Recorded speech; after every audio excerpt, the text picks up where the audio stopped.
시청자 여러분 안녕하십니까? 금요일 뉴스온 시작합니다.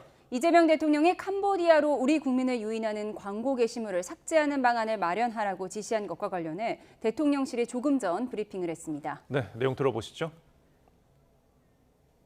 네, 오늘은 위성락 실장께서 지금 40분인데 내일서부터 전반적인 상황에 대해서 캄보디아 상황에 대해서는 설명하실 겁니다. 근데 그 전에 다른 어떤 그런 조치가 있어서 좀 짤막하게 제가 브리핑을 하고 자세한 내용은 질의응답은 위성락 실장과 함께 하시면 될 것 같습니다. 제 짤막한 브리핑을 지금부터 시작을 하겠습니다. 이규현 홍보소통수석입니다.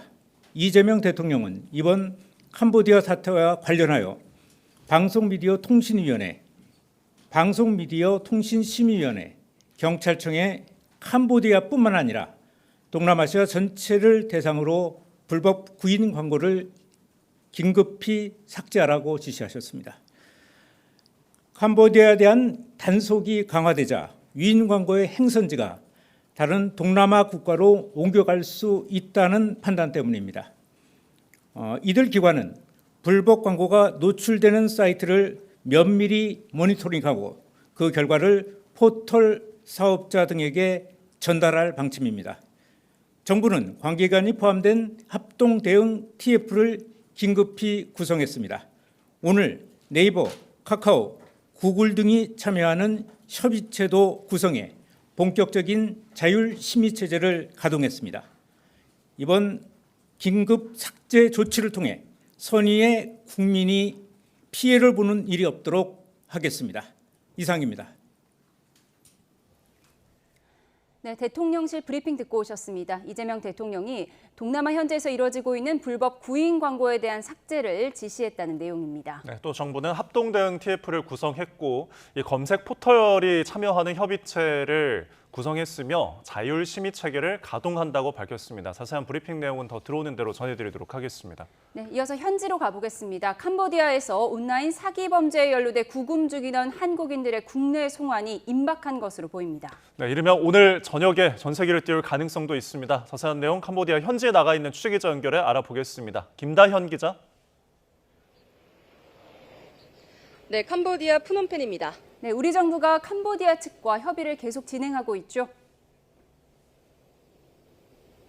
네, 그렇습니다. 앞서 캄보디아 당국은 온라인 사기 범죄에 연루돼 구금 중인 한국인 59명을 오늘 추방할 예정이라고 밝혔는데요. 이에 우리 경찰은 사전 논의되지 않은 일방적 발표라며 현지에서 캄보디아 경찰과의 협의가 이루어지고 있다고 설명했습니다. 아직 기술적, 행정적 문제들이 일부 남아있어 구체적인 출발 일정을 발표하기 어려운 상황이라는 건데요. 다만 정부 당국은 이르면 오늘 오후에 전세기를 투입할 가능성도 열어두고 있는 것으로 전해졌습니다. 우리 정부 합동대응팀은 오늘 캄보디아 현지에서 캄보디아 정부 당국자들과 구금자 송환을 위한 세부 조율 작업을 이어갑니다. 이를 위해 박성주 경찰청 국가수사본부장은 캄보디아 경찰청장과 면담을 진행했고 이어서 외교부 차관과 내무부 장관 등도 만났습니다. 이 자리에서는 한국인 송환 문제뿐만 아니라 사망자에 대한 부검 문제 등도 논의될 것으로 보입니다. 오늘 저녁에는 정부 합동대응팀의 기자회견도 예정이 된 만큼 이때 협의 진행 상황을 더욱 정확하게 자세하게 전해드릴 수 있을 걸로 보입니다. 앞서 정부는 캄보디아에 구금된 우리 국민을 이번 주말까지 전원 송환하는 것이 목표라고 밝혔습니다. 네, 송환 관련 소식은 추가되는 대로 전해주시고요. 김다현 기자가 어제 직접 방문한 캄보디아 내 스캠 단지 분위기는 어땠습니까? 네, 제가 어제 정부 합동대응팀과 함께 수도 프놈펜에서 차로 1시간 정도 떨어진 딱게우주 태자단지를 둘러봤습니다. 이곳은 한국인 등 외국인들을 감금한 채 보이스피싱 범죄를 하던 공간으로 알려졌는데 한때 캄보디아에서 가장 큰 범죄의 지구로 꼽히기도 했습니다. 멀리서 보면 아주 거대한 아파트나 상가처럼 보이기도 하는데요. 실제로 들어가 보니 주거 공간이나 사무 공간 또 식당 등이 있었습니다. 캄보디아 측은 온라인 사기 신고를 접수하고 수사에 착수했다면서 경찰이 도착했을 때 범죄자들은 이미 도주하고 장비만 남은 상태였다고 설명했습니다. 급하게 도주한 듯 범죄자들이 미처 챙기지 못한 옷가지나 감금 생활에서 사용했던 걸로 보이는 생활용품들도 그대로 남아 있었습니다. 현재 태자단지 앞은 굳게 철문이 닫혀 있고요. 경찰의 통제가 강화돼서 내부로 지금은 진입할 수 없는 상태입니다. 이런 가운데 오늘 더불어민주당 재외국민안전대책단도 캄보디아 내 스캠 단지를 방문해 범죄 실태 파악에 나섰습니다. 지금까지 캄보디아에서 YTN 김다현입니다. 캄보디아에서 숨진 한국 대학생의 사망 원인을 밝힐 현지 경찰과의 공동 부검이 다음 주에 진행됩니다.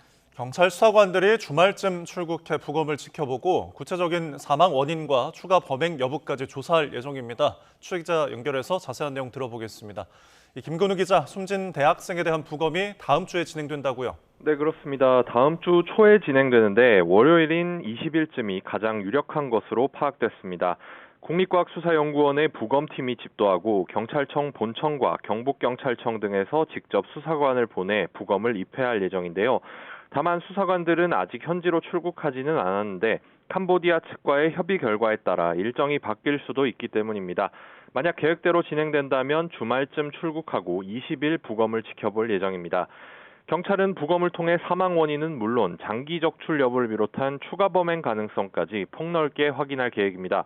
현지에서 부검이 끝나면 시신은 화장해 국내로 옮겨지고 결과는 국내 수사기관에 공유될 예정입니다. 숨진 대학생 박모 씨는 지난 7월 통장을 비싸게 사준다는 모집 체계에 속아 캄보디아로 갔는데요. 8월 초쯤 고문당해 숨진 채 발견됐고 이후 2달 넘게 국내로 시신이 돌아오지 못하고 있습니다. 경찰은 박 씨를 캄보디아로 보낸 모집책 홍모 씨와 그 배후 조직이 대포 통장에서 몰래 돈을 빼는 통장 누르기를 한 것으로 의심하고 있습니다.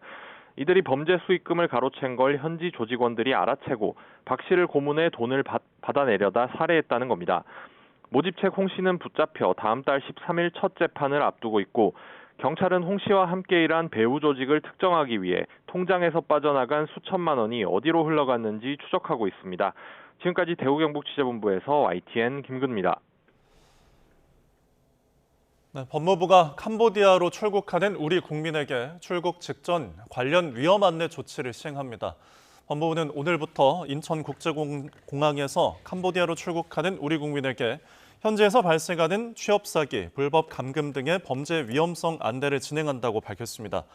자동 출입국 심사대를 이용해 출국하는 국민에게는 심사대 화면에 뜨는 안내 문구를 통해 위험성을 안내하고 유인 심사대를 이용하는 국민에게는 심사대 직원이 직접 안내문을 배부합니다. 경찰청을 상대로 한 국회 국정감사에서도 캄보디아 한국인 대상 납치 감금 사태와 관련해 여야 의원들의 경찰의 미온적 대응을 한 목소리로 질타했습니다. 헌법재판소에서 진행된 국회 법사위 국감에서는 여야가 또 거세게 맞붙었습니다. 취재기자 연결해 들어보겠습니다. 황보희경 기자. 네, 국회입니다. 네, 오늘 국회 국정감사에서도 캄보디아 사태에 대해서 여야 의원들의 질의가 집중됐죠. 네, 경찰청 대상 행정안전위원회 국감에서 여야는 캄보디아 한국인 대상 범죄와 관련해 경찰의 부실 대응을 질타했습니다. 민주당은 우리나라가 캄보디아의 원조 1위 국가인데도 수사당국 간 공조가 제대로 이뤄지지 않는다며 한라인 구축 필요성을 강조했습니다. 또 국내 사이트에 여전히 한국인 유인글이 올라오고 있는데도 경찰이 적극적으로 조치하지 않는다며 직무유기라고 비판했습니다. 민주당은 지난해 국감에서도 같은 문제를 지적했지만 당시 윤석열 정부는 외면했고 국제범죄에 대응할 경찰청 내 외사범죄 수사대도 없앴다며 구 정권의 화살을 돌리기도 했습니다. 국민의힘은 캄보디아 범죄 조직이 국내로 활동 범위를 넓히고 있는데도 경찰이 이를 파악조차 못하고 있다고 지적했습니다. 서범수 의원은 미국과 영국의 제재 대상에 오른 캄보디아 프린스 그룹이 이름을 바꾼 뒤 서울 강남 한복판에 사무실을 낸 거로 파악했다면서 엄정 조사를 촉구했습니다.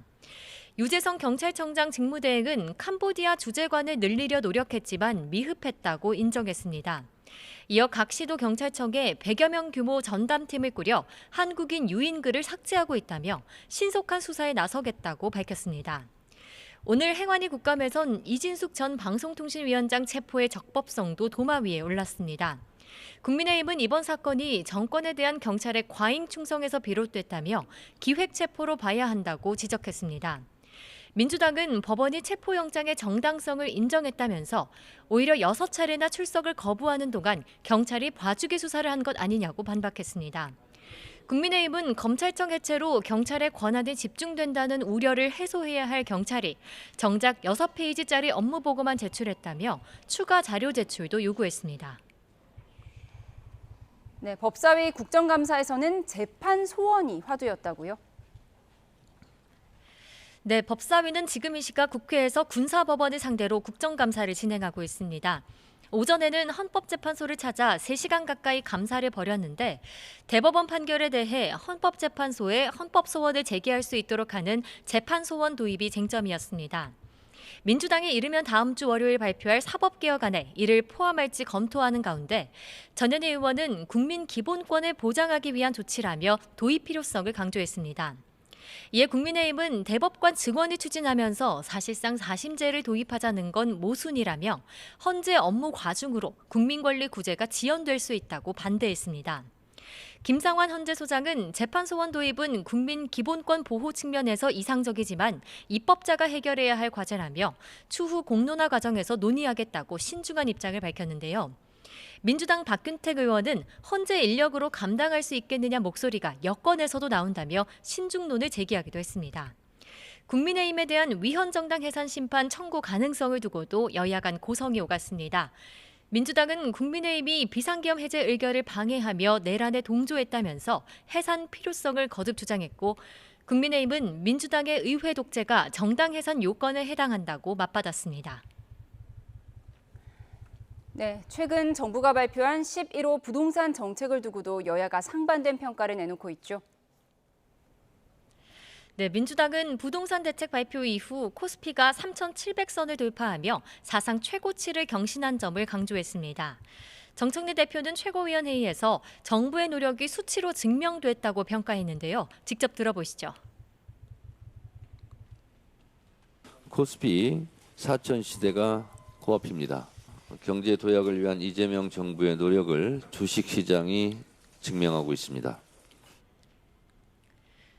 민주당 문진석 원내수석 부대표는 서울 전역을 규제하는 것에 거부감이 있을 수 있지만 15억 원 이하 주택은 대출 한도가 유지됐다며 주거 사다리 걷어차기는 아니라고 밝혔습니다. 이 같은 주장에 국민의힘은 서울 평균 아파트 값이 14억 3천만 원에 달하는데 현실과 동떨어진 인식이라고 반발했습니다. 송원서 원내대표는 국감대책회의에서 이번 부동산 대책으로 집을 사고 싶은 사람과 팔고 싶은 사람 모두가 고통을 받는데 정부는 낙관만 한다고 비판했습니다. 서울 주택난의 현실을 외면했다고도 지적했는데요. 직접 들어보시겠습니다. 주택 매매 수요만 억제해서 지방 분산을 유도하겠다는 발상, 그것이 바로 서울 추방령이라고 하는 것입니다. 송 원내대표는 정부가 신속히 서울 아파트 공급을 확대해야 한다며 당내 부동산 정상화 대책기구를 조속히 가동하겠다고 밝혔습니다. 지금까지 국회에서 전해드렸습니다. 네, 계엄 당시 언론사 단전과 단수 지시를 내린 의혹을 받는 이상민 전 행정안전부 장관이 첫 정식 재판에서 혐의를 부인했습니다. 오히려 이 전 장관은 윤석열 전 대통령에게 계엄을 반대하는 의견을 냈다고 주장했습니다. 현장에 법조팀 취재기자 나가 있습니다. 권준수 기자. 네, 내란 특검 사무실이 있는 서울고등검찰청입니다. 네, 오늘 오전에 관련 재판이 끝난 거죠? 네, 내란 중요임무 종사 혐의 등으로 구속 기소된 이상민 전 장관의 1차 공판기일이 오전에 진행됐습니다. 재판부의 허가로 이 전 장관이 피고인석에 앉은 모습과 재판 과정이 공개됐습니다. 이 전 장관은 왼쪽 가슴엔 수용번호 52가 적혀있는 명찰을 달고 남색 정장 차림으로 나왔습니다. 특검은 공소사실에서 계엄 당시 이 전 장관이 시간대별 봉쇄 계획에 따라 일부 언론사에 대한 단전 단수를 지시했고 헌법재판소의 윤 전 대통령 탄핵 심판에선 거짓 증언을 해 상당 기간 진상이 제대로 규명되지 않았다고 지적했습니다. 네, 그런데 이 전 장관 측은 재판에서 혐의를 부인했다고요? 그렇습니다. 이 전 장관 측은 특검의 공소 사실을 모두 부인했습니다. 오히려 윤 전 대통령의 집무실에서 계엄은 국민으로부터 동의받을 수 없다고 보고 반대 의사를 피력했다고 주장했습니다. 또 경찰과 소방에 장관이 직접 지시할 권한은 없다며 언론사 단전과 단수 지시도 없었다고 반박했습니다. 그러면서 소방청장에게 전화한 것도 안전에 유의하라는 취지였다며 이미 벌어진 계엄 상황에서 장관으로서 필요한 일을 하는 건 당연했다고 강조했습니다. 재판부는 오는 24일을 2차 공판기일로 지정했고 소방청 관계자 등 증인신문에 들어갈 계획입니다. 네, 오늘 조태용 전 국정원장은 특검에 다시 나왔죠? 네, 국정원법 위반 등 혐의를 받는 조 전 원장이 특검에 다시 출석했습니다. 이틀 전 13시간 고강도 조사를 받은 바 있지만 파악해야 할 내용이 많다는 게 특검의 설명입니다.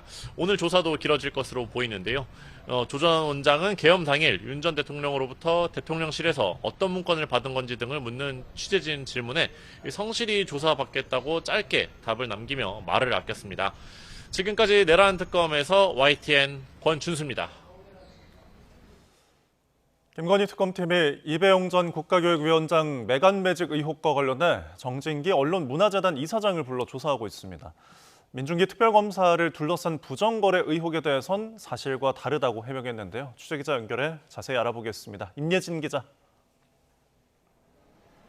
네, 서울 광화문 김건희 특검에 나와 있습니다. 네, 이배용 전 교육위원장이 다음 주 특검에 출석한다고요? 네, 이 전 위원장은 지난 13일 건강 문제를 이유로 조사에 응하지 않았는데요. 특검은 다음 주 월요일인 오는 20일 재소환을 통보했고 이번엔 이 전 위원장이 출석 의사를 밝혔다고 전했습니다. 앞서 양평 공흥지구 의혹을 수사하기 위해 김건희 씨 일가를 압수수색하는 과정에서 금거부기와 함께 이 전 위원장이 윤 전 대통령 부부에게 쓴 거로 보이는 편지가 발견됐습니다. 같은 해 이 전 위원장은 초대 국가교육위원장으로 임명됐는데 특검은 이 전 위원장이 금거부기를 주고 공직을 청탁한 게 아닌지 의심하고 있습니다. 다만 다음 주 조사는 참고인 신분으로 이루어진다고 밝혔습니다. 네, 오늘 관련자 조사도 진행이 되는 거죠? 네, 정진기 언론문화재단 이사장이자 장대환 매경미디어그룹 회장의 배우자인 정모 씨가 오늘 오전부터 특검에 출석해 참고인 조사를 받고 있습니다. 특검은 지난달 정 이사장의 사무실과 주거지를 압수수색하기도 했습니다. 정 이사장은 이 전 위원장과 김건희 씨 두 쪽 다 친분이 있는 것으로 알려졌는데요. 특검은 오늘 정 이사장이 두 사람을 연결해줬는지 등을 조사할 거로 보입니다. 이어 지난 14일 불출석한 이 전 위원장 비서 박모 씨도 다음 주 이 전 위원장 조사를 마친 뒤 재소환한다는 계획입니다. 네, 그런가 하면 민중기 특검에 미공개 정보를 이용한 주식거래 의혹이 나왔죠? 네, 김건희 특검팀을 이끄는 민중기 특별검사가 판사 시절 미공개 정보를 이용한 주식 거래로 억대 차익을 봤다는 의혹이 언론 보도를 통해 제기됐습니다. 이에 특검은 2000년 초쯤 회사 관계자가 아닌 지인의 소개를 받아 3, 4천만 원 가량을 투자했고 증권사 직원의 권유로 2010년쯤 1억 3천여만 원에 매도했다고 해명했습니다. 태양광 소재 업체인 해당 회사는 이후 분식회계가 적발돼 매매가 정지되고 코스닥에서 퇴출당했는데요.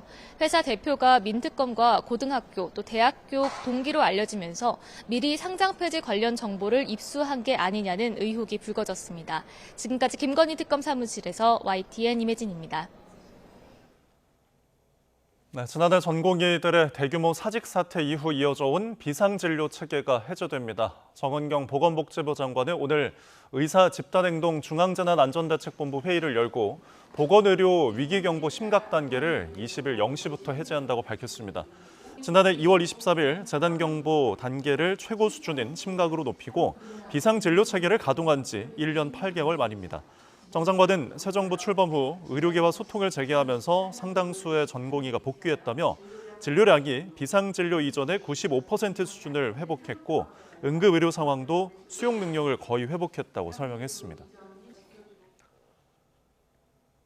코스피가 장중에 3,800 코앞까지 수직 상승하면서 장중 최고가를 또 경신했습니다. 하지만 개인과 기관 투자자의 순매도에 밀리며 상승분을 대부분 반납했는데요.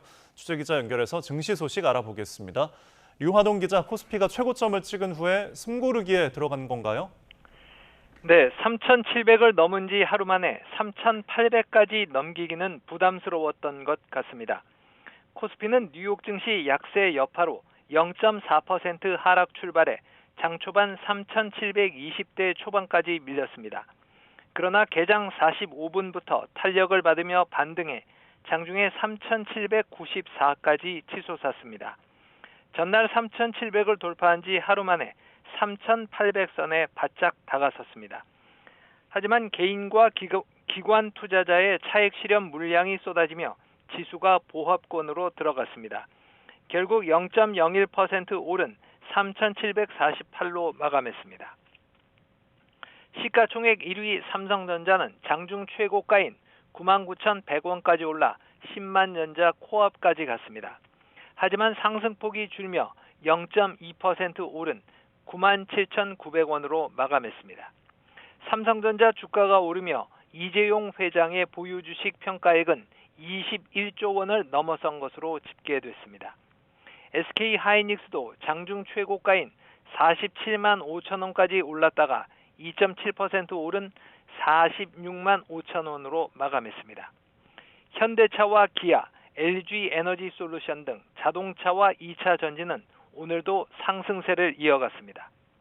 코스닥도 0.3% 내린 채 출발해 종일 혼조세를 보이다 0.6% 내린 859로 장을 마쳤습니다. 이틀 만에 외국인이 순매수로 전환했지만 매수세는 크지 않았습니다. 원달러 환율은 1317원으로 출발해 1420원대로 올라섰습니다. 종일 1410원과 20원 사이를 오가다 오후 3시 반 기준으로는 1421원을 기록했습니다. 지금까지 YTN 유환홍입니다.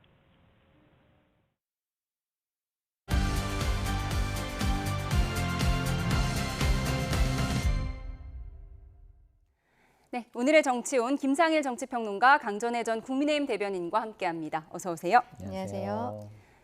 네, 국회 국정감사 첫 주가 오늘 마무리됩니다. 경찰청 대상 행안위 국감에서는 최근 문제가 된 캄보디아 한인 납치 감금 사태를 집중 캐물었는데요. 먼저 그 장면 보고 오시죠.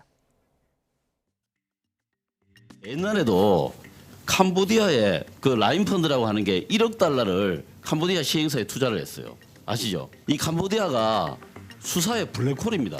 지금 수사가 안 되죠. 실제로 이 캄보디아 ODA 지원 사업이 23년 1,805억 원에서 작년에 4,353억으로 들었어요. 호구도 이런 호구가 없어요. 엄청난 지원 원조를 해주면서 수사협조도 못 받는데 말이 됩니까? 무책임하잖아요. 2년 3년씩 이 많은 퇴직 경찰관들 돈 관리해가지고 보좌해게 해줘야 되는데 전문가 하나 없이 2년 3년 이게 말이 돼요. 그리고 경찰 정원이 필요하다든지 여러 가지 건의사항이 있었을 텐데 그것이 왜 반영되지 않고 있다가 이제 와서 이 난리를 치는지. 네, 캄보디아 사태에 관련해서 경찰청에 대한 질타가 이어졌는데 그 가운데 민주당의 전 정부 탓과 국민의힘의 현 정부 탓이 이어졌습니다. 민주당에서는 대한민국이 전 정부 때문에 호구가 됐다 이런 지적이 나왔는데 어떤 내용이죠?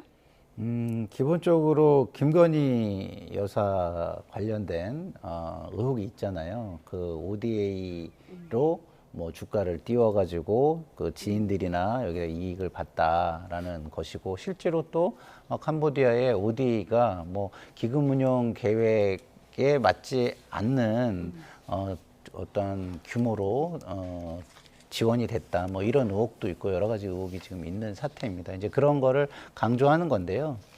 제가 볼 때는 지금은 그럴 때는 아닌 것 같아요. 지금 온 국민들이 우리 국민들이 그런 아주 끔찍한 상황에 처해 있구나. 처해 있을지도 모르는 사람들이 굉장히 많이 있구나.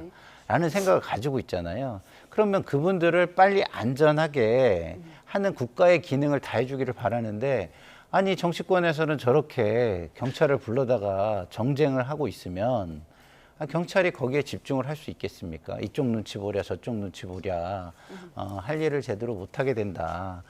결국은 지금 공무원들의 복지부동, 과거에죠. 특히나 이 일이 터지기 전에 특히나 복지부동을 하게 한 것은 여야의 지나친 정쟁, 진영 갈등이 야기한 거 아닌가라고 좀 반성을 하고 국가의 기능을 잘하게 하는데 그걸 지원하고 국민의 생명을 구하는 데 집중할 수 있도록 지금 현재는 그것을 집중할 타이밍이다 이런 말씀을 드리고요. 이런 것들이 다 끝나고 난 다음에 따질 것이 있으면 차후에 따져도 늦지 않다 이런 말씀을 드립니다. 예, 지금 정쟁할 타이밍이 아니다라고 지적을 하셨고 그러니까 민주당 주장은 이렇습니다. 캄보디아 원조 1위 국가인데 우리가 네. 지금 수사 공조도 잘 못하고 있다. 맞습니다. 그리고 지난해 국감에서도 같은 문제 지적했는데 윤석열 정부에서 외사범죄 수사대를 없앴다 이런 주장이 나오더라고요. 그렇죠. 근데 여기에 대해서 이미 뭐 지난 정권 탓을 하는 것에 대해서는 좀 무리한 것이 아닌가라는 생각이 듭니다. 이렇게 캄보디아에서 뭐 실종 신고라든지 이런 것들이 작년에 한 220건 그리고 올해 1월부터 8월까지 이미 한 330건 정도가 있었다라고 하는 것이죠. 근데 여기에 대해서 우리 정부에서도 어느 정도는 인지하고 있었던 것으로 보여요. 왜냐하면은 대사관으로 파견 나가 있었던 경찰이 원래 1명이었는데 3명으로 증언을 했었거든요. 근데 지금 상황에 있어서는 뭐 1명이 3명 됐다라고 처리를 할 수 있는 부분들은 아니고 저희가 국민의힘 측에서 아쉬운 부분은 대통령께서 6월에 취임을 하시고 7월에 캄보디아 대사를 실질적으로 뭐 경질 형태로 이렇게 한 상황입니다. 이런 지금 캄보디아에서 우리 국민들의 안전이 위협을 받고 있다는 것을 이미 정부가 인지를 하고 있었음에도 불구하고 그렇게 급박하게 경질을 했었어야 되는 것인가? 새로운 대사가 올 때까지 기존의 업무를 좀 수행을 하면서 캄보디아 정부와의 어떠한 가교 역할을 시켰어야 되는 것이 아닌가 싶은 것이죠. 우리가 뭐 코리아 데스크를 설치하겠다 여러 가지로 이야기를 하고 있습니다만 캄보디아 측에서 지금 좀 뜨뜨미지근한 모습을 보이고 있잖아요. 오히려 우리 정부, 대한민국에 대해서 문제 제기를 하는 듯한 발언들도 나와서 우리 국민들께서는 굉장히 공분을 갖고 계시는 상황인데 결국 지금 이재명 정부가 여기에 대해서 풀어야 되는 책임을 갖고 있는 것입니다. 대통령께서 직접 나서서 캄보디아에 대해서 언급을 해주시는 것이 좋지 않을까라는 생각이 들고 물론 미국과의 관세 협정이라든지 이런 데 있어서 외교력이 많이 가 있는 것은 사실이지만 대한민국 국민들의 안전을 위해서 최우선적으로 해야 되는 것은 캄보디아 사태의 해결이 아닌가 싶습니다. 예, 캄보디아 사태로는 현 정부, 전 정부의 공방을 들어봤습니다. 이번 11호 대책을 놓고 여야는 상반된 평가를 내놓고 있는데요. 민주당은 갭 투자 차단을 통해 과열된 시장이 진정될 거라고 기대한 반면에 국민의힘은 반시장적 대책이 서민층의 내 집 마련 꿈만 빼앗을 거라고 비판했는데요. 여기서도 전 정부, 현 정부 탓이 이어집니다. 여야 목소리 들어보시죠. 국민의힘에서 사다리 걷어차기라고 그래서 그 사다리 걷어차기가 아니고 실수요자를 보호하기 위한 그런 초강수였다. 그다음에 집값 안정을 위한 초강수였다. 이렇게 저희들은 그렇게 해석하고 있거든요. 15억 이하에 대해서는 대출 억제, 대출 조이기가 없었잖아요.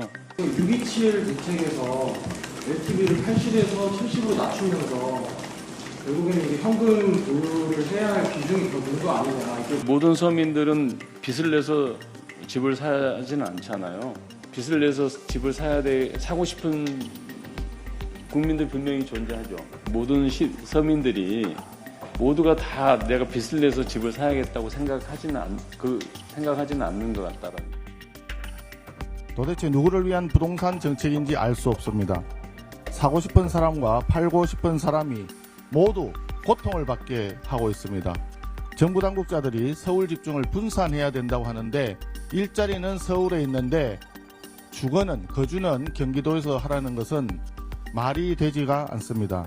주택 매매 수요만 억제해서 지방 분산을 유도하겠다는 발상, 그것이 바로 서울 추방령이라고 하는 것입니다. 네, 여야의 엇갈린 입장 듣고 오셨습니다. 초고강도 부동산 대책에 민주당은 초강수였다. 그러면서 불가피성을 거듭 강조하고 있는데요. 오늘 이현주 최고위원이 조금 다른 얘기를 했습니다. 불가피한 대책이었으면 이해하지만 실수요자의 사다리를 치워서는 안 된다. 이런 쓴소리를 했습니다. 그러니까 대출 규제에 대해서 불가피했더라도 이건 좀 아쉬움이 남는다. 이런 목소리 같아요. 예, 뭐 아쉬움은 남죠. 근데 그렇다고 해서 야당이 이거 가지고 무슨 뭐 기회를 잡았다라는 식으로 이렇게 공격하는 것도 저는 안 맞다고 봐요. 왜냐하면 자, 시장의 상승 조짐이 보여요. 그러면 1차적으로 막아야 되는 건 맞잖아요. 그러면 1차적으로 막은 거는 잘 막았으니까 2차적인 걸 하세요 라고 얘기하는 게 맞는 거 아닌가요? 국민을 위한다면? 저도 그런 얘기를 하고 있습니다, 방송에서. 자, 지금 시장에 그런 것은 막았는데 이것이 실수요자 전세가 상승이나 월세 상승 이런 걸로 갈 수도 있고, 그리고 실수요자들에게는 부담이 굉장히 되고 경제도 위축시킬 수 있는 여러 가지 우려가 있으니까 아이디어 차원에서 지금 일반 상가 건물이나 이런 것들은 수요가 굉장히 줄고 있거든요. 이런 걸 거주 목적으로 좀 전환해 준다든가 그러면서 동시에 거기에 수익을 좀 약간 국가가 환수하거나 이런 방식으로 혜택을 주는 대신에 뭐 이런 대책을 좀 내놓는 게 좀 중요한 거 아니냐, 저는 이렇게 얘기를 하는데, 아니 대안도 없이 그렇게 비판만 하면 윤석열 정부에서는 도대체 뭐 했는데요? 그리고 오세훈 시장이 얼마 전에 뭐 했는데요? 예? 그럴 때는 국민의힘이 무슨 비판을 했고 무슨 대안을 내놨는데요? 그러니까 지금 정치권이 모든 게 정쟁 모드예요. 정쟁 모드. 그러니까 우리가 정쟁 전문가들은 좀 이제 국민들이 그만 뽑으셨으면 좋겠어요. 예? 정책 전문가, 민생 전문가를 뽑는데 국민들이 조금 더 관심을 가져주셨으면 좋겠다, 이런 생각이 듭니다. 예, 민주당의 입장을 좀 들어봤는데 이번 부동산 대책을 둘러싼 여야 간의 설전이 난데없이 김병기 원내대표의 장미 아파트 공방으로 번졌습니다. 발단은 김 원내대표의 어제 이 발언입니다. 들어보시죠. 수억, 수십억의 빚을 내서 집을 사게 하는 것이 맞습니까? 빚 없이도 집을 살 수 있는 시장을 만드는 게 맞다고 저는 생각합니다. 한동훈 전 국민의힘 대표는 김병기 원내대표가 재건축을 노리는 아파트를 대출 한 푼 없이 전액 현찰로 산 거냐고 따져 물었고, 조정훈 의원은 갭 투자한 장미 아파트부터 팔고 오라고 비판했는데요. 김 원내대표 가만히 있지 않았습니다. 해당 아파트는 알뜰살뜰 모아놓은 돈으로 산 거라며 13년간 실거주한 이후 2016년 서울 동작구 아파트에 전세로 이사한 것이기 때문에 갭 투자가 아니라는 겁니다. 한동훈 전 대표에게는 이번에도 정치 생명을 걸 거냐고 꼬집었는데, 한동훈 전 대표는 민주당 정책대로 하면 서울에 집 못 산다에 걸겠다고 맞받았고, 김대섭 의원은 실거주하지 않으면서 수십억 아파트를 소유하고 있는 게 이재명 대통령과 민주당이 말하는 투기라고 비판했습니다. 민주당의 반박까지 들어보시죠. 김병기 원내대표 동작구에서 정치 생활하시는데 지금 거의 40억에 이르는 그 송파구에 아파트를 소유하고 계신 거잖아요. 알뜰살뜰 모아도 집을 살 수 없는 구조를 만들어 놓고 나는 알뜰살뜰 이미 샀어라는 이야기로 하니까 저는 굉장히 모욕적으로 들렸어요. 국민의힘 의원들께 되묻고 싶어요. 네. 본인들의 자산, 재산, 지금 의혹이 있는 분들 굉장히 많잖아요. 공무원인데 뭐 수십억 자산이 있는 분들도 많고, 어떻게 형성된 건지 본인들부터 먼저 공개하라고 하고 싶네요. 네, 김병기 원내대표, 해당 송파구의 그 아파트는 오래전에 샀고 실거주도 했으니까 갭 투자와는 거리가 멀다는 입장입니다. 하지만 국민의힘은 동작구로 이사 갈 거면 그 장미 아파트를 팔고 동작구 아파트를 샀어야지, 왜 강남 집은 놔두고 전세로 동작구로 이사를 간 것이냐, 그런 게 바로 투기라는 것이다, 이렇게 주장합니다. 그렇죠. 왜냐하면은 지금 그 아파트에 재산 신고 내역을 보면 한 8억 정도의 보증금을 받고 있는 것으로 보여요. 임대차 보증금을 반환해야 되니까 채무로서 8억이 지금 김병기 원내대표 재산 신고에 잡혀 있는 것입니다. 그러면은 이것이 갭 투자가 아니냐라는 생각을 할 수밖에 없는 것이죠. 본인이 전세로 지금 동작구에서 살고 계시거든요. 그러면은 지금 대통령실에서 그 이야기하고 있는 방향대로 한다면 장미 아파트는 그 아예 매도를 하고, 그리고 동작구에서 본인이 실소유하는 아파트, 그러면서 실거주를 해야 되는 것이 아니냐라는 것입니다.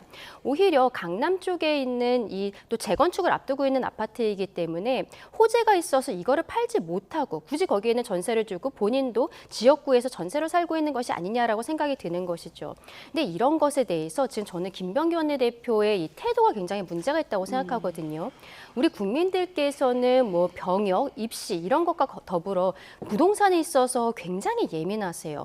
근데 지금 어쨌든 정부에서 부동산 정책을 내놓으면서 원내대표의 이러한 부분에 대해서 문제 제기를 하고 있는 거잖아요. 그러면은 저는 책임감 있는 원내대표라면 지금 대통령실, 정부의 정책에 맞춰서 제가 장미 아파트를 매도하겠습니다. 그리고 지금 정부의 정책의 1호 국민으로서 앞으로 이런 것들을 국민들께 보여드리겠습니다. 민주당이 앞서서 보여드리겠습니다라고 해야 될 것 같은데, 나는 이거 갭 투자 아니다. 그러면서 한동훈 대표에게 뭘 걸 거냐, 이런 이야기를 하고 있다는 거예요. 그러면 국민들께서 지금 글쎄요, 앞서도 다른 의원께서 뭐라고 하셨냐면 서민들이 다 빚내서 집 사는 거 아니라고 얘기를 하는 거예요. 근데 서울의 아파트 값을 생각을 하면은 빚을 내지 않고 사는 사람은 우리가 서민이라고 부르기 좀 어려운 분들이 아닌가라는 생각이 들거든요. 이러한 것들이 국민들의 정서에 맞지 않는다는 것이죠.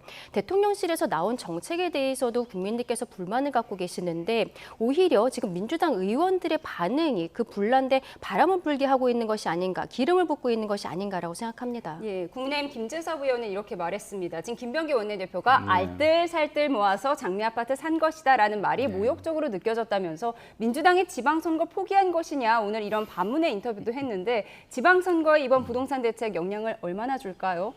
글쎄요, 저는 일반화의 오류라고 보는데요. 김병기 원내대표가 집 한 채를 갖고 있다라는 게 지금 이 부동산 정책하고 무슨 그렇게 큰 관계가 있죠? 이 부동산 정책은 집값 상승을 막기 위해서 한 거예요. 그러면은 김병기 원내대표가 집을 한 채 갖고 있으니까 집값 상승 대책은 손 놓고 그냥 가만히 있어야 되나요? 지금 국민을 위한 정책을 내놓은 걸 가지고 그걸 가지고 서로 어떻게 잘할 것이냐, 국민을 위해서는 어떻게 이 정책을 바꿔야 할 것이냐, 보완해야 할 것인가 이런 이야기를 해야 되는데 또 정쟁으로 가는 거예요. 뭐만 하면 정쟁을 하려고 정쟁거리가 없나를 문에 불을 켜고 찾아보면서 하는 거예요. 지금 이 논란이 이게 무슨 갭 투자입니까? 갭 투자는 단기 투자를 위해서 정보나 그 권한을 이용해 가지고서 하는 게 갭 투자잖아요. 상황을 이용해서. 저거는요 98년부터 가지고 있던 아파트예요. 그렇잖아요. 98년에 가지고 있던 뭐 11동을 샀다가 네. 뭐 2003년에 뭐 다른 동으로 이사를 했다 이렇게 얘기를 하더라고요. 그럼 뭐 2003년부터라고 하고 뭐 그렇다 하더라도 어쨌든 거기에서 계속 살았던 곳이고, 자, 사람이라는 게 자기의 경제 계획과 인생 계획이라는 게 있어요. 그걸 하는 게 뭐가 나빠요. 근데 어떠한 상황과 맞물려서 비판거리가 생겼다고 해서 그 비판을 하는 거에 열을 올리는 게 맞습니까? 지금 이 부동산 정책을 얘기하고 있는 거예요, 우리는. 그러면 부동산 정책이 옳으냐 맞냐 이걸 얘기하고 그다음에 김병기 대표가 얘기하는 거에 있어서 틀린 부분을 얘기하면 되는 겁니다.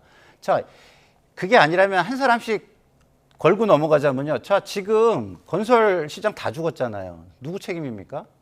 제가 볼 때는 김진태 그 레고랜드 사태가 지금 이 여파를 다 만든 거거든요. 그거 지난 몇 년 동안 윤석열 정부 뭐 했습니까? 이렇게 어렵게 지금 PF 시장이라든가 건설 경기 다 죽을 때까지 그 자기네 도지사라고 해가지고 아무것도 안 했잖아요. 이런 식의 정쟁으로 넘어가는 거는요, 안 돼요. 예. 저도 얼마든지 할 얘기가 많아요. 그렇지만 우리는 지금 나온 정책과 관련해가지고 이런 정책은 과한 부분이 있으니까 이런 부분을 보완해야 된다. 이런 건설적인 얘기를, 국민을 위한 얘기를, 국가를 위한 얘기를 좀 해줬으면 좋겠다. 전 이렇게 생각하고요. 뭐 저만 그런지 모르겠지만 이제 정쟁은요 지긋지긋합니다. 네, 정쟁은 지긋지긋하고 국민들도 마찬가지일 것 같습니다. 그러니까 김병기 원내대표가 송파구 아파트를 팔지 않고 동작구 아파트를 전세로 이사한 것이 갭 투자지 않느냐, 어제 SNS를 뜨겁게 달구었습니다. 정리를 해봤고요. 이번 부동산 대책이 과연 여론에는 어떤 영향을 줄지 관심이 모아지는데 이재명 대통령의 국정 지지율이 추석 연휴 전보다 소폭 하락했다는 여론조사 결과가 나왔습니다. 보고 오시죠.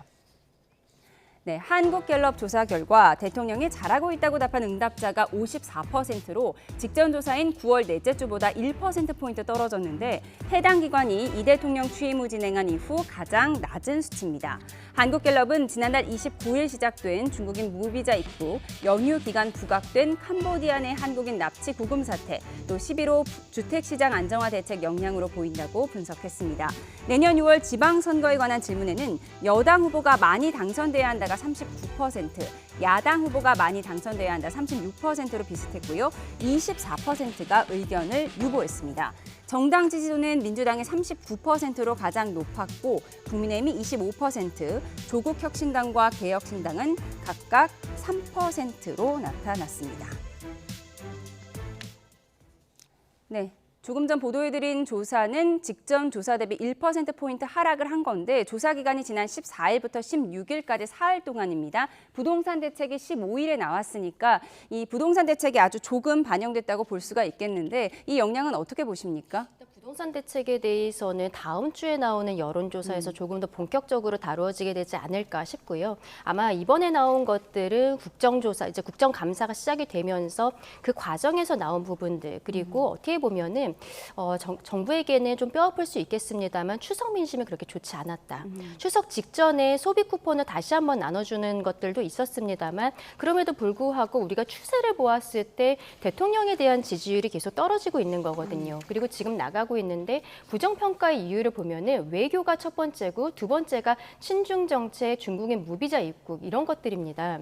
미국과의 관계 그리고 캄보디아와의 관계가 좀 예사롭지 않다. 이게 제대로 풀릴 수 있을 것인가에 대해서 국민들께서 많은 걱정을 하시는 상황인데 이게 문제는 우리 단독으로서 처리하기가 굉장히 어려운 부분이 아닌가라는 생각이 드는 것이죠. 그리고 그 과정에서 또 북한에서의 뭐 행사라든지 이런 데 중국과 러시아에서의 뭐 고위직들이 가고 있는 이런 모습들 전체적으로 지금 정부의 허니문 기간은 뭐 예전에 끝났다라고 생각을 합니다만 안타깝게도 호재가 그렇게 많지가 않은 것 같아요. 그리고 이번 달 말부터 에이펙이 있는데 지금 뭐 보도로는 미국 트럼프 대통령이 실상 거의 뭐 주인공이라고 봐야 될 것이라고 생각하는데 정말 행사할 때는 있지 않을 수 있다라는 보도들이 나오고 있고 이런 거에 있어서 에이펙에서의 엄청난 성공 이것도 지금으로서는 좀 요원해 보이거든요.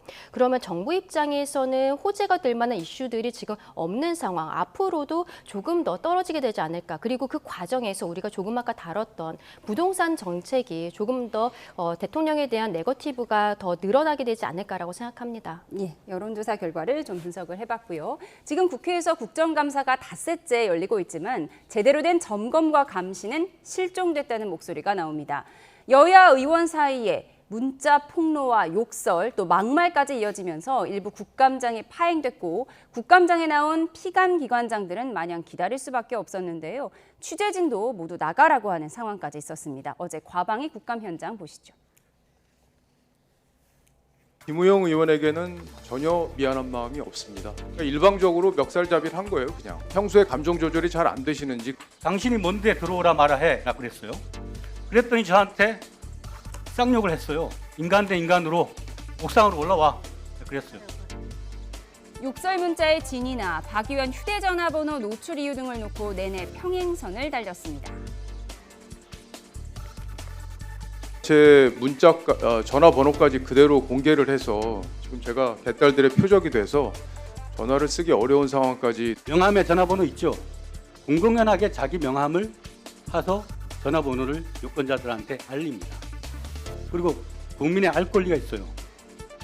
민주당 소속 최민희 과방위원장이 회의를 돌연 비공개로 전환하면서 기자들을 나가라고 하기도 했습니다. 취재진이 빠진 사이에 두 의원은 한 주먹거리다 내가 이긴다며 반말로 거친 말싸움을 이어간 것으로 전해졌지만 결국은 서로 사과하면서 논란이 일단락됐다고 합니다.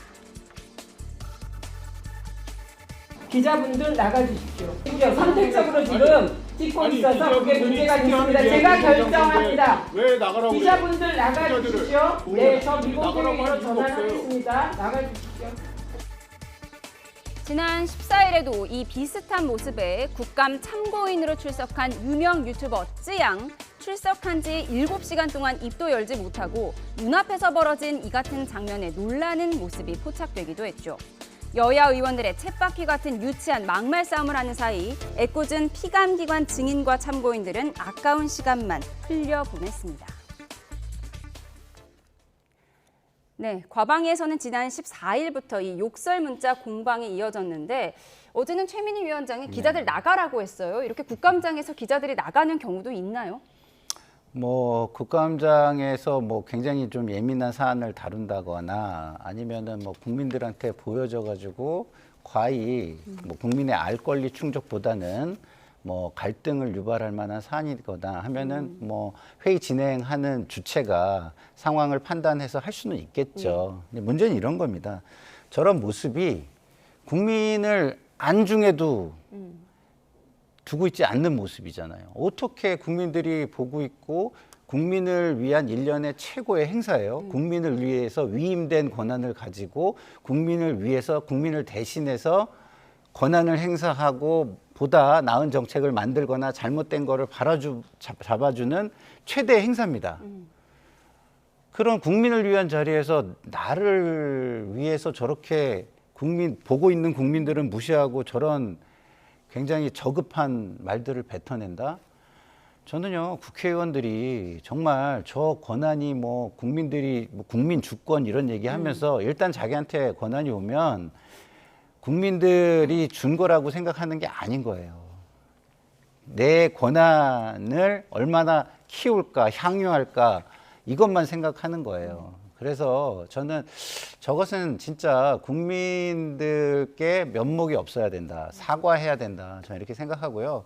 좀 저 자리가 어떤 자리고 자신들이 그 자리에서 할 역할이 뭐였는지를 다들 좀 돌아보셨으면 좋겠다. 이런 생각이 좀 듭니다. 예. 김우영, 박정원 의원 결국 사과는 했다고는 하는데 이미 너무나 유치한 모습이 온 국민들이 알게 됐고 쯔양이 7시간 기다린 모습도 보여드렸는데 지금 국회 국감장에 출석한 증인이나 참고인들은 도대체 무슨 죄로 이렇게 몇 시간을 흘려보내야 되는지 모르겠어요. 그렇죠. 지금 국정감사와 전혀 상관이 없는 문자메시지를 가지고 저렇게 욕설까지 난무하는 모습이었지 않겠습니까?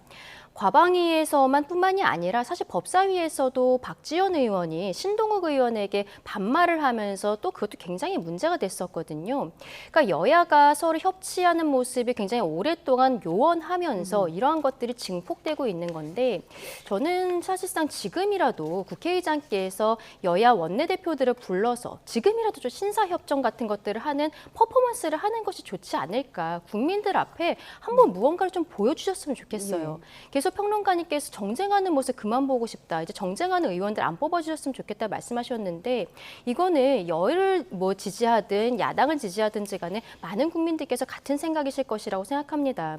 과방위 내에서의 저 사태는 내부적으로는 사과했다라고 이야기를 하지만 글쎄요. 그거는 본인들끼리의 문제고 국민들께 제대로 사과했습니까? 의원들께서 국민의 대표로서 저 자리에 있다는 거, 그 배지의 무게를 다시 한번 느껴주셨으면 좋겠다 생각합니다. 제가 좀 더 말씀을 드리면요. 국회의원을 우리가 뽑고 간접 민주주의를 하는 이유는 왜겠습니까? 좀 더 대표를 해서 수기를 하거나 좀 더 전문성을 가진 사람들이 전문적인 이야기를 해주거나 이런 것들을 원해서 하는 거 아니겠습니까? 그런데 지금의 정치를 보세요. 강성 지지층의 생각에 따라서 움직이면 되는 거예요. 그렇다고 한다면 국회 왜 필요하죠? 저는 국회 이제 없애버려야 될 때가 왔다고 봐요. 왜? 저런 식으로 하는 거는요. 그냥 지금 핸드폰 있으니까 직접 민주주의 해도 되는 거예요. 그렇잖아요. 저렇게 할 거면은 자신들의 지지자의 뜻만 따르면 되는 건데 직접 민주주의로 다 결정을 하면 되지. 뭐하러 저렇게 있습니까? 저기는 그게 아니라 대표에서 의회의 다른 부분도 국민들을 위해서 수기를 해주고 또 전문적인 것도 좀 검토를 해주고 이러라고 있는 자리입니다. 근데 그런 건 하지 않잖아요. 자기들 지지자들의 생각만 그냥 대변하고 그게 안 맞으면 앞에 있는 사람을 적으로 규정하고 그다음에 뭐라고 합니까? 없애려고 들고 그러고 있는 거잖아요. 그런 거는 필요 없어요. 그럴 거면은 직접 민주주의를 하자라고 제가 감히 제안을 드립니다. 두 분 말씀처럼 국민의 대리인으로서 의원 배지의 무게를 잘 생각하는 국감이 되었으면 좋겠습니다. 그런가 하면 어제 법사위는 감사원 국정감사가 진행이 됐는데 윤석열 정부 시절의 사무총장 또 이재명 정부 들어 취임한 사무총장 전현직 사무총장이 모두 증인으로 나왔습니다. 여당이 서해 공무원 피살 감사가 표적 감사라고 몰아붙이자 전 사무총장의 목소리도 함께 커졌는데 그 장면부터 보시죠. 사람이 죽었지 않습니까? 그걸 어떻게 감사를 안 합니까? 당신이 시작한 일이야. 감사원의 하수도 타시고 또 제 타시고 옆도 타십니까? 이제 좀 몇 년 지나고 그랬으면은 미래로 달리고 그만 좀 하십시오. 법의 기준이 뭡니까? 지금 감사원이 윤석열 정부의 감사 결과를 다시 살펴보고 있는 데 대한 전현직 사무총장의 시각은 정반대였고 감사 대상이었던 전현희 의원 사과를 요구했습니다. 체포, 구성, 근거, 절차, 활동 내용 전부 위법입니다. 저항이 없는 건 아닙니다만은 열심히 하고 있습니다. 헤쳐나가고 있습니다. 검찰에서 완전히 무혐의로 최종 무혐의 결정됐습니다. 감사원장 저한테 사과할 의사 없습니까? 그런가 하면 윤 전 대통령이 머물던 한남동 관저에 일본식 다다미 방이 설치됐다는 증언도 나왔는데요. 21g 관저에 흰옥기탕 넣었습니까? 네. 관저에 다다미방 넣었습니까? 히노키 땅하고 다다미방 넣었어요 안 넣었어요? 관저에 다다미방 넣었어요 안 넣었어요? 2층에 다다미를 깔긴 했습니다. 왜 일본하고 가까웠는지 히노키 땅이 들었고 다다미방을 넣었어요. 네, 다다미 공방까지 보고 오셨는데요. 우선 현 감사원이 전 감사원이 했던 일들을 다시 들여다보고 있는 건데요. 민주당이 과거 윤석열 정부의 서해 공무원 피살 감사가 표적 감사라고 몰아붙이자 유병호 전 사무총장은 그럼 사람이 죽었는데 조사 안 하냐 이렇게 목소리를 높였습니다. 그렇죠. 그런데 조금 재미있는 것은 저 자리에 지금 박지원 의원이 계시잖아요. 박지원 의원이 그 서해 공무원 피살 사건과 관련해서 현재 피고인의 신분입니다. 저희 국민의힘에서 나경원 의원을 법사위 간사로서 선임을 안 하고 있는 것이 패스트트랙 사건에 있어서 피고인 아니냐, 뭐 남편이 법원장 아니냐 이런 이야기들을 하고 있는데 박지원 의원 역시도 저 자리에 앉아서 저 이슈에 대해서 이야기를 하고 있다는 거. 이게 얼마나 내로남불인지 우리 국민들께서 보시는 자리라고 생각을 하고요.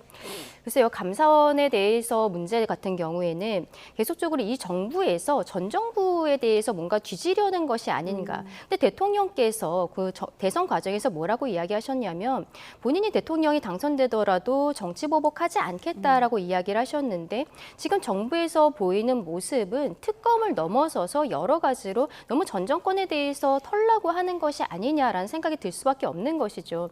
근데 이게 꼭 그 지금 정부에게 좋은 것만도 아니라고 생각을 합니다. 과거에 문재인 정부 때도 적폐청산이라고 해서 굉장히 많은 것들을 했지만 그 과정에서 뭐 유죄 판단이 나온 사람은 거의 없었고 그리고 그것이 어떻게 보면은 정권이 몰락하게 된 계기도 되었다라는 판단도 있거든요. 이러한 모습들에 대해서 좀 내려놔야 되는 것이 아닌가라고도 생각합니다. 예, 정치 보복은 하면 안 된다 뭐 이런 입장을 전해주셨는데 근데 어제 또 한남동 관저에 윤석열 정부 당시 다다미방을 설치했다 이런 증언이 나왔습니다. 서영교 의원은 왜 일본과 가까웠는지 알겠다라면서 다다미방 이야기를 했는데 뭐 일본과 가까운 이유는 아니겠지만요. 다다미방은 설치하면 안 되는 건가요? 핵심은 전 그건 아니라고 보고요. 대통령이 어쨌든 대통령 위치에서 국민 정서라든가 이런 것들을 감안하는 노력을 전혀 하지 않았다.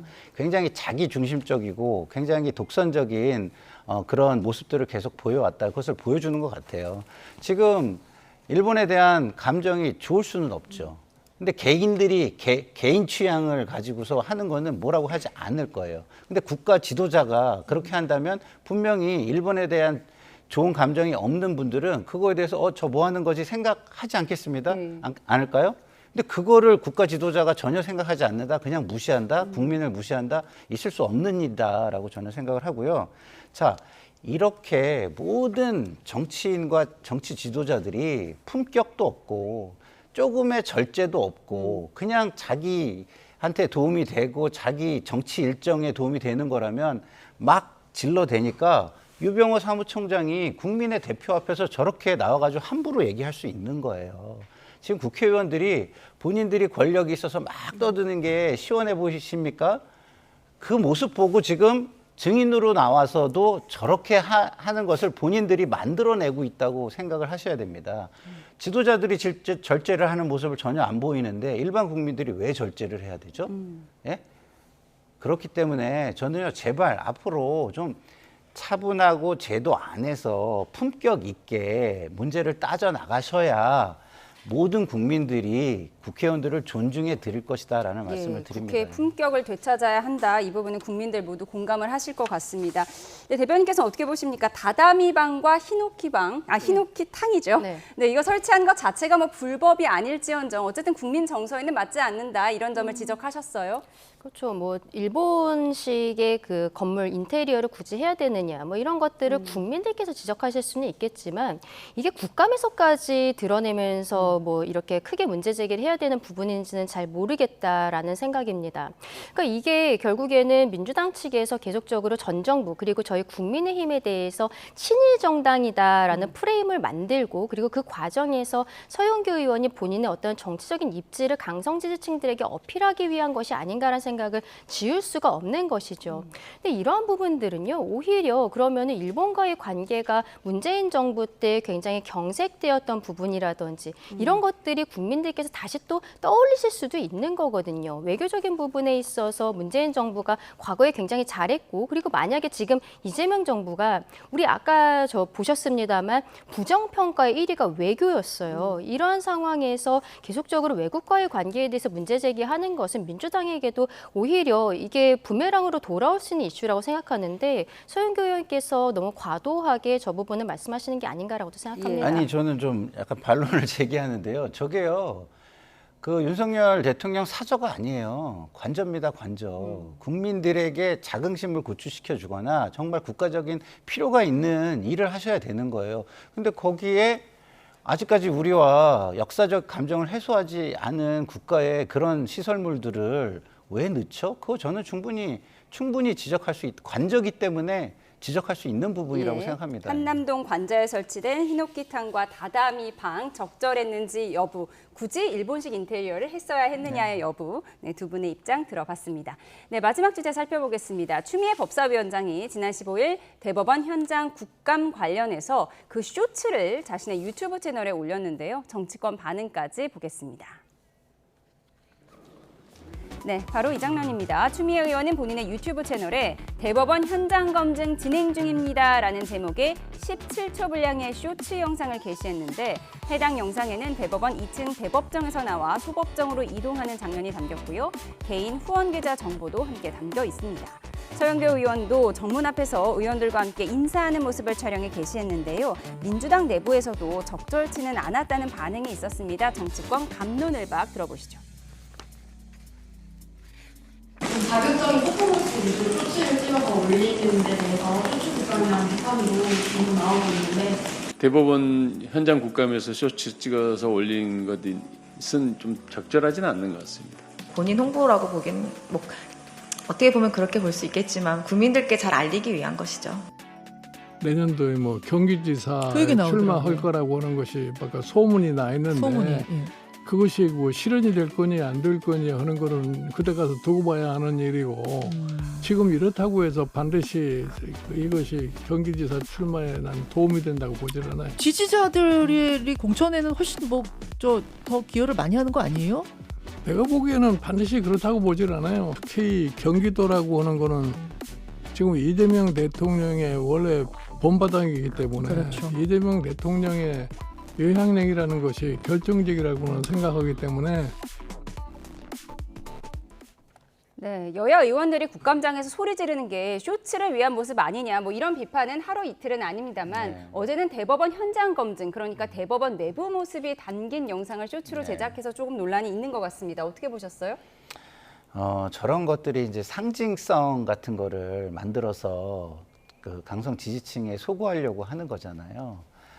저는 그 좋지 못하다고 생각합니다. 국민들에게 결과를 보여줘야죠. 어떤 결과. 그냥 지금 당장 본인이 선동을 위해서 이렇게 한다? 그 결과가 없어요.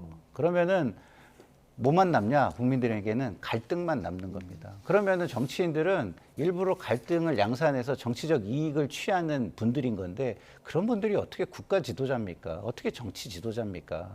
제발 좀 본인들의 위치가 어느 위치인지를 한번 좀 생각하고 좀 하셨으면 좋겠어요. 그리고요, 저렇게 하면은요, 중도층은 결과를 원해서 결과를 보고, 잘했네, 좋은 결과 나왔네 하면은 인정을 해주지만, 그러지 않고 하면, 이거 너무 과도하네, 라고 오히려 느낄 수 있고, 중도층이 떠날 수 있습니다. 이거는 여야가 공이 마찬가지고, 요새 유튜브 정치, 그 다음에 자극 정치, 이런 게 너무 심해지고 있어서 저는 참 걱정입니다. 이런 자극적인 쇼츠 영상이 강성 지지층을 위한 것이다라는 분석은 많이 나오는데 오늘 김종인 전 비대위원장도 이런 행보가 지방선거 공천에도 별 도움이 되지 못할 것이다 이렇게 지적을 했더라고요. 그렇죠. 왜냐하면 추미애 위원장은 지금 경기도지사 이야기가 계속 나오는데 본인이 부인을 하지 않고 있거든요. 그런데 경기도의 지역구를 가진 것은 작년부터입니다. 그 전에는 계속 서울 광진에서 의원을 했었던 것인데 본인이 그러면 경기도에 대해서 얼마나 잘 알고 있는지 이런 것들을 어필해야 되는 상황이 아닐까 싶어요.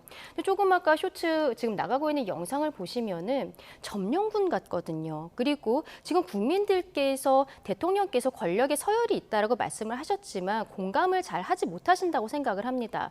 그 과정에서 현장 검증 건강검진까지 나가서 저렇게 대법원을 휘젓고 다니는 듯한 이런 모습을 보이는 것은 오히려 본인이 다음 정치 스텝이 경기도지사든 뭐든지 간에 오히려 중도 확장을 스스로 막고 있는 모습이 아닌가라고도 생각합니다. 예, 쇼츠 국감에 대한 여야 평가까지 들어봤습니다. 지금까지 정치온 김상일 정치평론가, 강전혜정 국민의힘 대변인과 함께했습니다. 고맙습니다.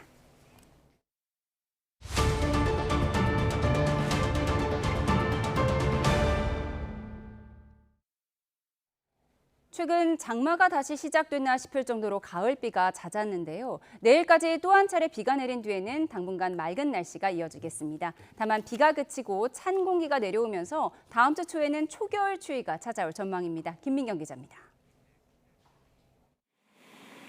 잦은 비에 계절의 색이 희미해진 올가을. 강원 산간에는 이달 중순까지 600mm가 넘는 비가 쏟아졌고 강릉에도 300mm 가까이 내렸습니다. 서울에도 누적 강수량이 100mm를 넘기며 평년 10월 강수량의 2배를 넘었습니다. 내일까지는 전국에 비가 한 차례 더 내리겠고 지역에 따라 많게는 60mm가 예상됩니다. 비는 내일 오전에 서쪽 지역부터 차츰 그치겠습니다. 이 비가 지나면 당분간 영동을 제외한 대부분 지역에서 가을다운 맑은 하늘이 드러날 전망입니다. 우리나라 북쪽으로 찬 고기압이 확장하면 대부분 지역은 맑지만 강원 영동은 동풍이 지형을 따라 상승해 비구름을 만들기 때문에 비가 내리게 됩니다. 다만 다음 주에는 찬 공기가 자리 잡으며 바람이 매서워지고 기온이 큰 폭으로 내려가겠습니다. 월요일 아침 서울 기온은 5도, 파주는 3도까지 떨어지겠고 남부 일부를 제외한 대부분 지역이 10도 아래로 내려갈 걸로 보입니다.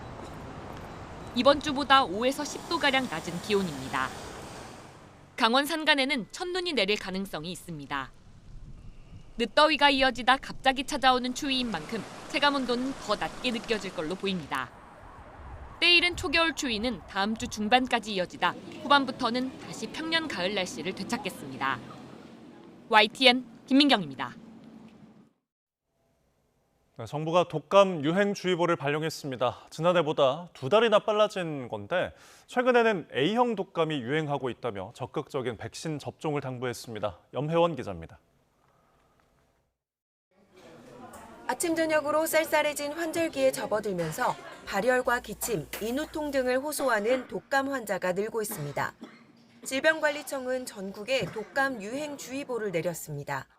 감염자와 의심 증상을 보이는 외래 환자 숫자가 1000명당 9.1명을 넘으면 유행으로 판단하는데 지난주 14.5명을 기록했습니다. 모든 연령대에서 환자가 크게 늘고 있는데 특히 7살에서 12살 사이의 어린이가 24.3명으로 가장 많이 걸렸고 1살에서 6살 사이의 영유아도 19명에 달했습니다. 시기도 빨라져서 올해 독감 유행주의보는 지난해보다 2달이나 빨리 내려졌습니다. 지난 2009년 신종플루와 2022년에서 23년 코로나19 발생 시기를 제외하면 10월에 독감 유행주의보가 내려진 건 역대 두 번째입니다. 질병청은 지난 15일부터 75세 이상 어르신을 시작으로 인플루엔자 국가 예방접종을 시행하고 있다며 고위험군에 적극적인 접종을 당부했습니다. 최근 유행하는 인플루엔자 바이러스는 A형인데 치료제에 내성을 보이는 변이는 없어 현재 병의원에서 놔주는 백신으로 충분한 효과를 볼 수 있습니다. YTN 염혜원입니다. 정부의 업무 시스템이 해킹을 당했다는 의혹이 2달 만에 사실로 밝혀졌습니다. 원격 근무용 컴퓨터에 들어있던 공무원 인증서 650건이 유출돼 정부가 보안 강화에 나섰습니다. 양희력 기자입니다. 미국 해커 전문 매체 프렉은 지난 8월 정부 업무망인 온나라 시스템이 해킹됐다는 의혹을 제기했습니다. 이후 해킹 여부에 대해 2달 동안 침묵을 지켜오던 정부가 결국 의혹을 사실로 인정했습니다. 누군가 행정전자서명 인증서를 몰래 빼돌린 다음 이를 이용해 온나라 시스템에 접근한 정황을 지난 7월 중순 확인했다는 겁니다. 유출된 공무원 인증용 파일은 현재 확인된 것만 650명분. 이 가운데 12개는 인증서뿐만 아니라 비밀번호도 함께 있었던 것으로 파악됐습니다. 대부분 650명의 인증서 파일 중에서는 유효기간이 다 만료된 과거의 것으로 되었습니다만 3명은 유효기간이 남아있었기 때문에 정부는 해커들이 정부의 원격 근무용 프로그램이 깔린 외부 인터넷 PC를 노리고 접근했다고 의심합니다. 원격 근무용 PC나 노트북에 악성 코드가 깔릴 경우 인증서는 물론 비밀번호까지 유출될 수 있다고 보고 있습니다. 인증서도 갖고 있고 비밀번호를 정확하게 입력하고 인증체계가 됐을 경우에는 탐지 모니터링 툴에 잡히지 않고 정상적인 사용자로 인증돼서 접근할 수 있는 그런 위험성이 있었기 때문에 정부는 우선 정부 원격 근무 시스템 인증 절차와 온나라 시스템 로그인 보안을 강화했습니다. 이와 함께 국가정보원은 해커가 한글을 중국어로 번역한 기록 등을 확인하고 추적하고 있습니다. 국정원은 다만 이번 해킹 배후가 북한 김숙희 조직인지에 대해선 단정할 만한 증거가 부족하다며 선을 그었습니다. YTN 양일혁입니다. 네, 위성락 대통령실 국가안보실장이 캄보디아 내 우리 국민 구금과 범죄 피해 관련한 우리 정부의 대응 현황을 브리핑했습니다. 함께 들어보시죠. 네, 여러분 반갑습니다. 제가 지금 3일 연속 여러분들을 뵙게 되었습니다. 지금 당면한 문제에 대해서 우리가 그만큼 엄중하게 인식하고 있다는 것을 보여주는 거라고 봅니다. 캄보디아 사태 해결을 위해서 정부의 합동 대응팀과 재외 공관이 현지에서 그리고 대통령실과 관계부처가 국내에서 총력 대응을 하고 있습니다. 오늘은 우선 캄보디아에 구금되어 있는 우리 국적 범죄 혐의자를 송환하는 데 진전이 있어서 그 설명을 드리고자 합니다. 우리가 전세기를 동원해서 이들의 송환을 금주 내에 추진한다는 것을 목표로 하고 있다는 말씀은 이미 드린 바 있습니다. 오늘 오후에 현장에 있는 정부 대응팀과 통화 회의를 가졌습니다. 그리고 현황 보고를 받았습니다. 막판에 발생할 수 있는 변수를 완전히 배제할 수는 없기 때문에 아직 확정적으로 말씀드리긴 어렵지만 현지 시간으로 오늘 밤 자정쯤, 우리 시간으로는 내일 이른 새벽에 전세기가 프놈펜에서 이들을 태우고 인천으로 출발하는 것으로 캄보디아 측과 마지막 협의를 하고 있습니다. 지금까지 순조롭게 협의가 진행되는 것으로 들었습니다. 송환 대상 인원수는 그간 밝혀오던 바와 같이 캄보디아 당국에 구금된 60여 명 전원을 데려오는 것으로 추진하고 있습니다. 충분한 수의 우리 경찰 인력이 그 전세기편으로 오늘 저녁에 인천을 출발합니다. 그리고 프놈펜에 도착하는 대로 이들을 호송하여 데려올 겁니다. 이들 중에 거의 모든 인원은 기본적으로 범죄 혐의가 있는 피의자 신분인 만큼 그에 맞는 법적 절차를 거쳐서 호송될 것입니다. 입국한 이후에는 경찰 당국이 관할하는 기관으로 즉시 이동해서 필요한 조사를 받고 그 결과에 따라서 의법 조치될 것입니다. 오늘 밤 전세기 출발을 앞두고 현지에 있는 정부 합동 대응팀이 별도로 대언론 설명 기회를 가질 겁니다. 그리고 이번 송환의 구체 내용에 대해서 좀 더 상세히 말씀을 드릴 겁니다.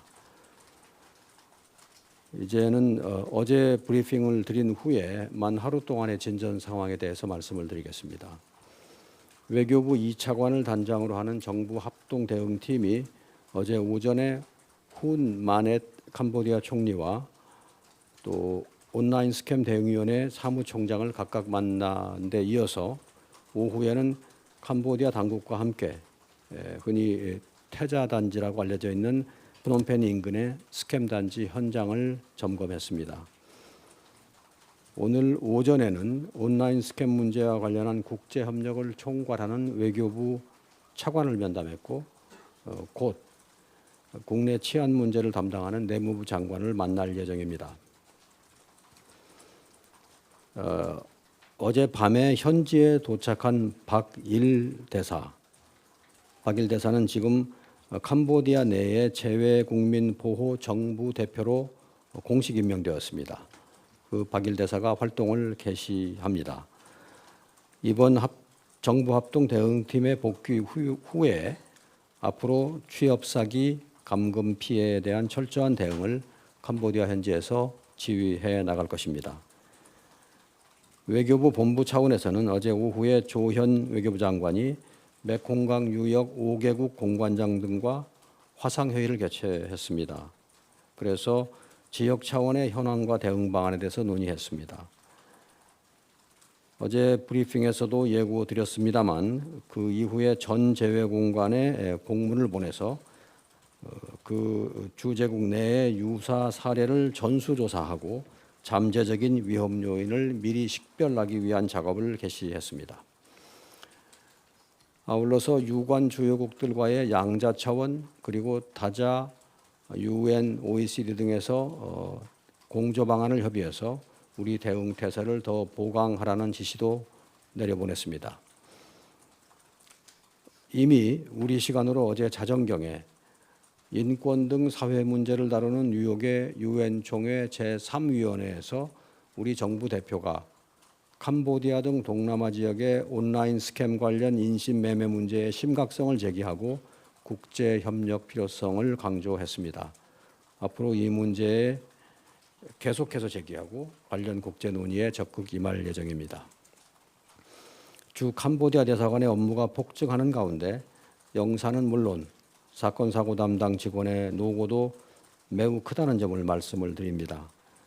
재외공관의 고질적인 인력난 문제가 있습니다. 이 문제는 앞으로 계속 보완을 해 나가겠습니다만 우선 당장은 외교부 본부뿐만 아니라 여타 공관의 인력도 현지에 급파해서 당분간 지원을 할 수 있도록 할 것입니다.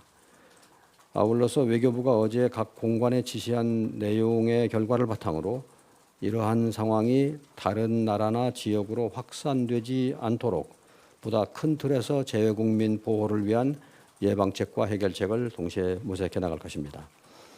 지금까지 여러 번 말씀드린 것처럼 이 사안의 근원적인 해결을 위해서는 캄보디아 측과의 협력뿐만 아니라 국내 예방 조치 그리고 국제 공조가 필요한 만큼 정부는 이러한 총력 대응을 지속해 나갈 것입니다.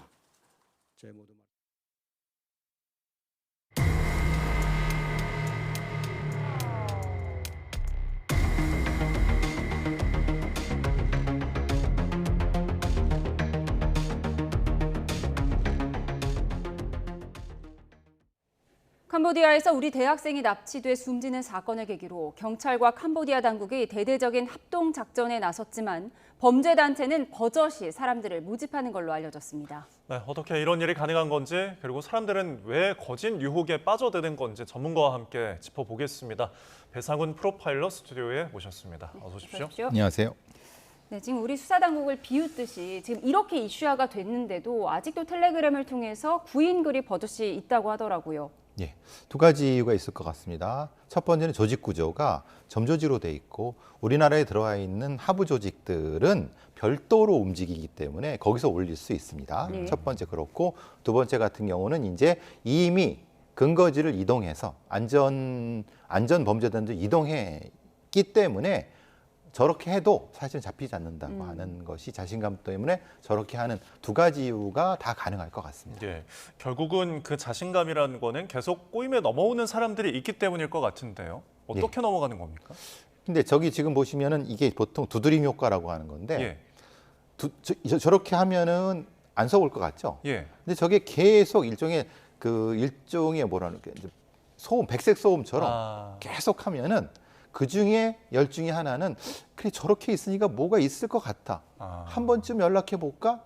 이런 효과를 노리는 겁니다. 그러니까 저걸 처음 보는 사람이라든가 이렇게 보면은 뭘 저걸 어떻게 속을 수 있겠어라고 하지만은 저걸 계속 그러면 당연한 거로 보는 사람들은 무뎌집니다. 감각이 무뎌지고 그래서 그리고 그런 과정에서 본인의 어려움, 경제적 어려움과 연관되면 한번 연락해 보지 뭐 사실 믿자면 본전 아니야? 이런 식으로 전화를 하게 되거나 연락을 하게 되면은 그때부터 그쪽에 가스라이팅이 시작돼 갖고 넘어가게 되는 겁니다. 근데 그때는 이게 그 뭐 납치나 이런 얘기 전혀 안 하죠, 당연히. 한번 뭐 놀러 오세요. 아니면 뭐 여행이나 한번 하시죠. 아니면 하나 도와주는 거예요. 서류 한 장 이렇게 갖다 주는 거예요. 별거 아니에요. 이런 식으로 진입장벽을 계속 낮추는 사탕발림이 시작됩니다. 예. 그래서 저희 YTN 취재진이 이 모집책과 직접 통화를 시도를 했었는데요. 어떻게 말을 하는지 직접 들어보시죠. 합법적인 일은 아니거든요. 전화통화만 하는 거예요. 전화통화만 간단하게 하는 거고, 로맨스 쪽은 이제 아시겠지만 그냥 채팅으로 이렇게 하는 거예요. 연락 오시는 분도 많고요. 생각보다 좀 위험한 건 아닌 것 같다고, 그러면서 막 분위기 좋네요 막 이러신 분들이 생각보다 많아요. 솔직히 좀 많이 와요. 많이 오고, 지금도 지금 30분 전에도 제가 통화했어요. 3명 여자분 또 이제 조만간 확답 드릴게요. 자기도 이제 돈이 좀 급해서 빨리 좀 많이 벌어야 돼서 뭐 비행기표 예매해 주시나요? 이러면서 이런 얘기도 다 하고 했는데, 예, 한 달에 1,000만 원이 넘는 월급을 주겠다 이렇게 꼬이는 건데 실제로 받은 사람이 있습니까? 거의 없습니다. 거의 없다고 보는 거. 물론 받은 사람은 그것은 일종의 보여주기식으로 받는 거죠. 예. 거봐, 저 사람 받았잖아. 근데 사실은 그 사람은 한패가인 거고 통장에 쌓이거나 아니면 뭔가 코인 지갑 같은 데 쌓입니다. 네. 그런데 그것을 인출할 수가 없는 거죠. 인출하려고 하면 다른 어떤 수단이 차단돼 있는. 말하자면 그걸 직접 인천에서 어디 한국으로 가야 되지 않습니까? 예. 한국에 못 가는데 인천에 돈이 무슨 의미가 있어? 다 뺏으면 그만이지. 이런 형태로 생각하시면 가짜 통장 같은 데에 수치만 입력할 수 있도록 그렇게도 되고 진짜 거죠. 통장에 입력을 해도 예. 아니 거기에 감금되어 있는데 그걸 못 뽑지 않습니까? 예. 몸이 갇혀져 감겨 있으니까. 그러니까 실제로 넣었다 빼는 건 그들 마음입니다. 예. 보여주고 다시 빼는 거. 근데 그거 이제 현재 가서 이제 감금이 되는 거고, 가기까지 비행기표나 호텔 예약도 직접 다 해주는 거죠. 그렇죠. 어떤 경우는 이제 여행 한번 와라, 뭐 한번 시범적으로 해주겠다라고 예. 해서 비행기표도 주고 사실 뭐 밥값도 내주고. 근데 거기까지입니다. 그 비용을 다 뽑아냅니다. 그 범죄자들이. 그러니까 이거는 흔히 말하는 사탕발림입니다. 예. 여기에 속아 넘어가서 그러니까 이런 경우는 실제로 그러니까 단순한 여행 같은 형태로 게임하는 경우도 많고요. 예. 다른 사업, 뭐 중소 어떤 기계 부품을 같이 뭐 해보자라는 형식으로 해갖고 인접 국가를 유인했다가 들어가는 경우 예. 굉장히 다양한 케이스가 존재를 합니다. 예. 사실 월 1,000만 원 넘는 돈을 누가 그렇게 쉽게 주겠습니까? 누가 봐도 사기 같은데 그래도 계속 속아 넘어가는 사람이 있다는 거, 어떤 심리를 자극했기 때문에 속아 넘어갔을까요? 나는 아니다. 나는 여기서 나만 아니다. 우리가 복권을 할 때 어떻습니까? 될 것 우리가 같죠. 확률로는 안 되지 않습니까? 600만 분의 1이지만. 그런데 누군가는 돼요.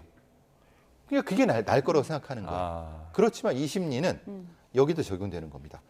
사람이 99% 죽어도 나는 여기서 어떻게 해볼 것 같아. 이런 심리가 되게 강하죠. 예. 일종의 유일자 심리가 되겠죠.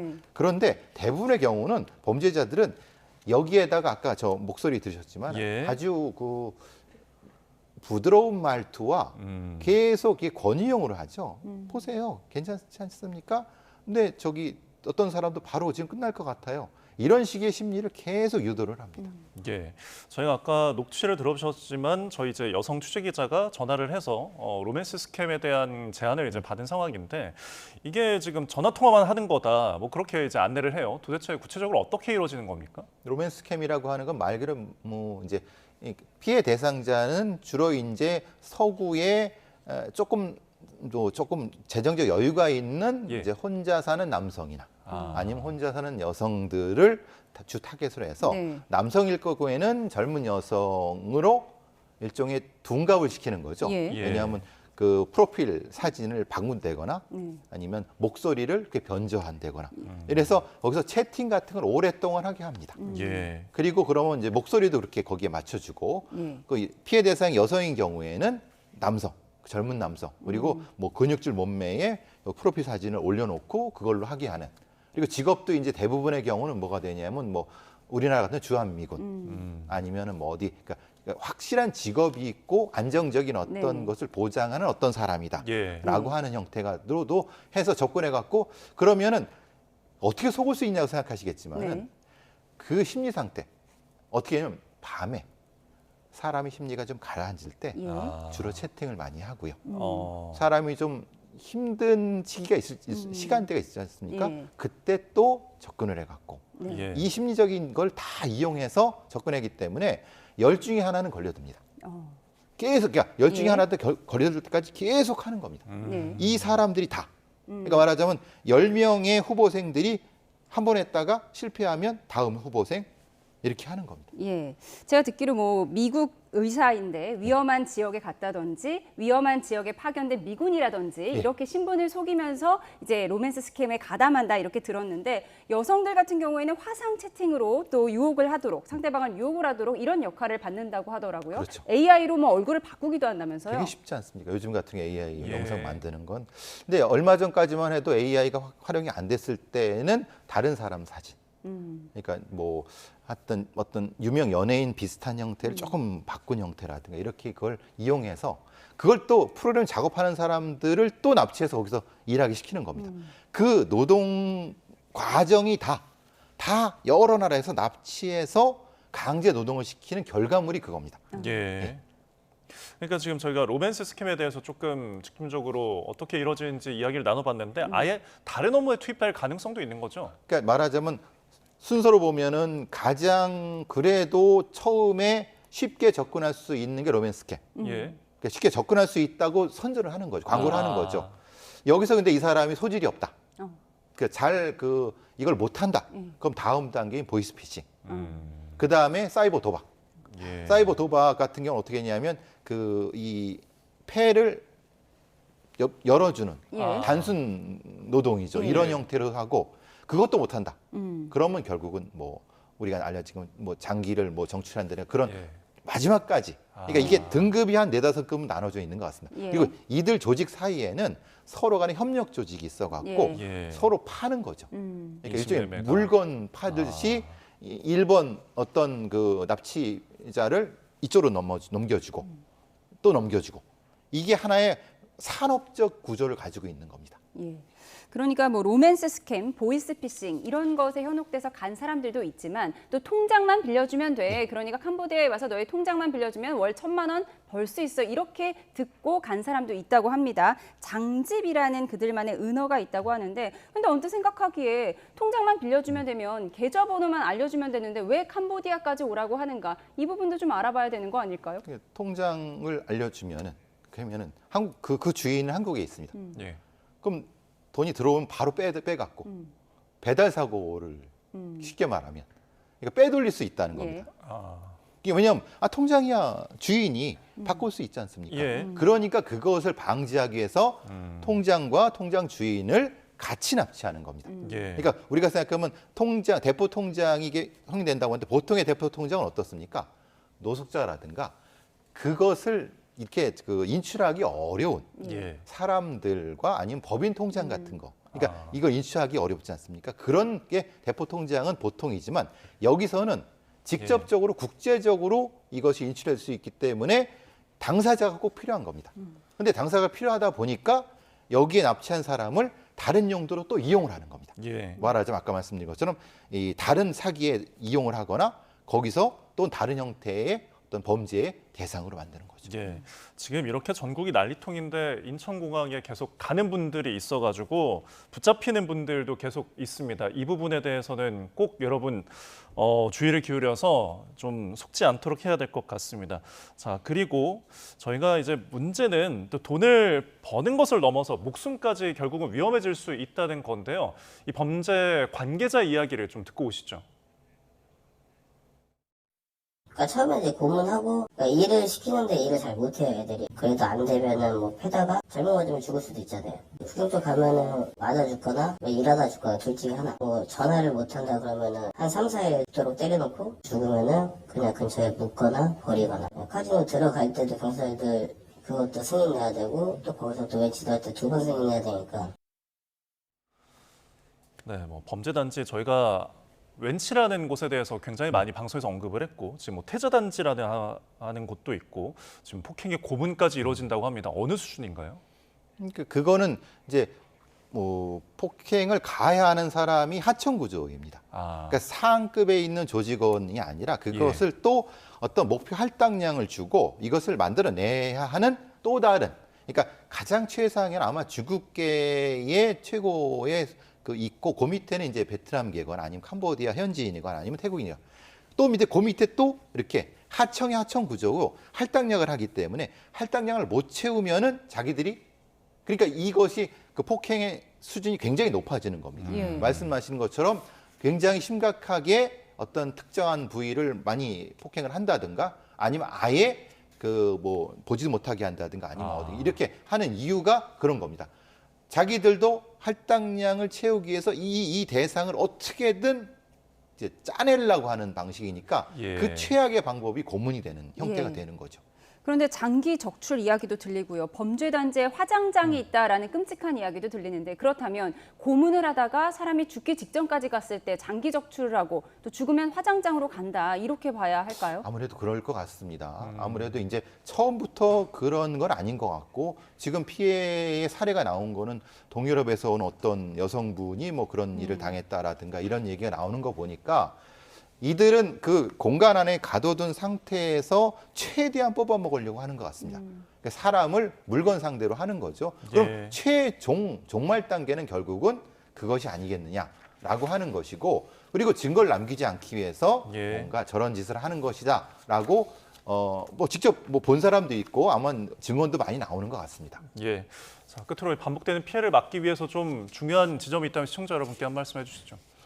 실제로 이제 저렇게 유인되는 경우는 이제 많이 그러니까 캄보디아로 직접 유인되는 경우보다는 인접국의 여행 같은 거나 사업으로 해서 국경으로 이제 넘어가는 형태가 이제 퍼지게 됩니다. 예. 그러니까 캄보디아를 집중하다 보니까 이게 퍼져갖고 풍선 효과가 나서 베트남이라든가 아니면 다른 동남아 국가로 그러니까 이런 형태로 뭔가가 좀 낌새가 이상하다 하면은 예. 한 번쯤은 의심을 해야 되는 상황으로 꼭 보시면 될 것 같습니다. 알겠습니다. 의심에 의심이 필요한 상황인 것 같습니다. 지금까지 배상훈 프로파일러와 함께했습니다. 고맙습니다. 고맙습니다.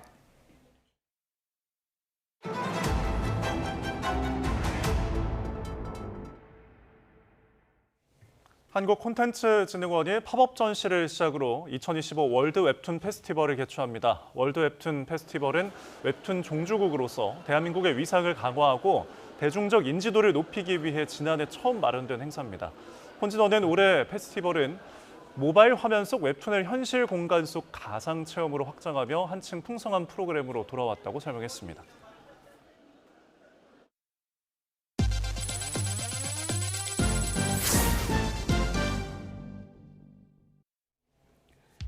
정몽준 아산재단 이사장의 장남이자 현대가 3세인 정기선 HD현대 수석 부회장이 회장 자리에 오릅니다. HD현대는 기존 권호갑 회장 아래 이어오던 전문 경영인 체제를 오너 경영 체제로 전환하는 사장단 인사를 단행했습니다. 정 신임 회장은 최근 미국과의 협력으로 격변기를 맞은 조선 사업을 중심으로 그룹의 미래 경쟁력 확보에 박차를 가할 전망입니다. 하나금융이 2030년까지 5년간 생산적 금융과 포용금융에 100조 원을 투입하는 하나 모두 성장 프로젝트를 시작하기로 했습니다.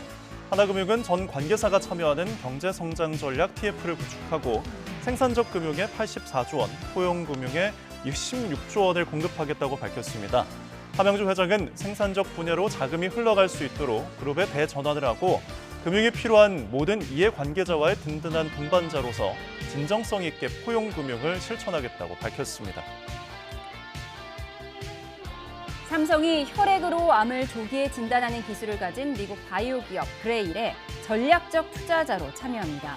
삼성물산과 삼성전자는 그레일에 1억 1천만 달러, 약 1,550억 원을 투자한다고 밝혔습니다. 그레일은 혈액 내 미세한 DNA 조각을 선별하고 인공지능 기반 유전체 데이터로 분석해 암 발병 여부와 암이 발생한 장기까지 예측할 수 있는 기술을 보유했습니다. SPC그룹이 운영하는 파리바게트가 2025년 아시아태평양 경제협력체 정상회의에 공식 협찬사로 참여해 K-베이커리 제품을 제공한다고 밝혔습니다. 파리바게트는 에이펙 기간 중 최종 고위관리 회의와 외교통상장관 회의에 곶감 파운드와 서리태 카스테라 등을 제공할 예정입니다. 오후부터 하늘빛이 흐려지면서 서해안을 중심으로 비가 내리기 시작했습니다. 밤사이에는 점차 그 밖에 전국으로 비구름이 확대하겠는데요. 이 비는 추위를 재촉하는 비가 될 것으로 보입니다. 비의 양은 영동과 충남, 제주의 최고 60에서 70mm로 가을비치고 많겠고 그 밖의 지역은 최고 40에서 50mm가 되겠습니다. 내륙의 비는 내일 오전이면 대부분 그치겠지만 남해안과 제주도는 오후까지, 영동을 중심으로는 모레까지 내일까지 이어지는 곳도 있겠습니다. 또 비와 함께 전국적으로 바람도 강하게 불겠고요. 동해안 지역에서는 너울성 파도가 높게 일겠습니다. 내일 아침 기온은 오늘과 비슷하거나 조금 낮겠습니다. 서울 아침 기온 16도, 청주 17도, 전주는 18도로 출발하겠습니다. 낮부터는 한기가 밀려오면서 오늘보다 2에서 6도가량 내려가겠습니다. 서울 한낮 기온 19도, 광주 21도, 대구도 21도가 예상됩니다. 기온은 점점 더 내림세를 보이면서 다음 주 월요일에는 서울 아침 기온이 5도 안팎까지 떨어지는 등 올가을 들어 가장 추운 날씨가 찾아올 전망입니다. 날씨였습니다. 이상으로 금요일에 보내드린 뉴스온 마치겠습니다. 함께해 주신 여러분 고맙습니다.